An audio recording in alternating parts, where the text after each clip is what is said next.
哇，这个带杨绿的呀！哇，老板娘，你眼睛好厉害，这个牛带豆底色的，又纯的料。但这个底子话有点粗啊，听听价格多少钱？老便宜了，15000吧。老朋友65000，我做15000啊，不是65000。是啊，2000块钱行不行？不行啊，你做一件牌子都卖过几万块的，你给我眼前这种料子做的牌子我卖几万块钱，我首先声明我可没有那么黑心啊。这种料子我跟你讲，我们就几千块钱给你们的。这个老料的，我收过很多这种料子，为什么在别人那里吃到的都比你便宜？反思下自己。那我有带颜色的好不好了，老板娘？3000块钱啊，行不行？加1000。3000块，你坐一下了，你不要站着。坐一下能不能谈？能谈。谈一下了，谈一下了。谈一下。是啊，你不要站着干什么了？我好溜走啊！你价格太高了吗？我害怕。那我做凳子要收钱的。这个凳子要收钱啊！阿姨，你比那些旅游景点还要坑。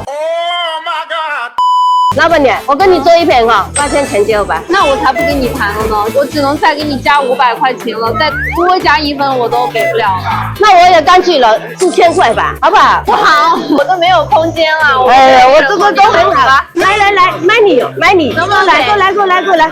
哎呦啊，哎，算了，下次给我看高一点哦。哇，这块料子颜色真的是相当漂亮的。我当时谈这块料子就是有人喜欢它的颜色，属于那种很清甜的甜养绿的一个色泽，只是说种水会相对来说有点糯。那目前看这个大小呢，应该在下边这个位置可以取一件牌子的，上面的话取不了了。我们设计一下看看效果怎么样。有位安徽的大哥私信我说呀，我这天天上班忙成狗，心里老惦记着出去玩，但生活所迫呀，还是得工作。我想让你帮我整块翡翠山水牌带的，上班摸鱼的时候呀，看看脖子挂的玉牌，暂别忙碌的工作。对了，要带点绿的，搭件厚装一些的，要圆形的，麻烦了，预算是4000元以内。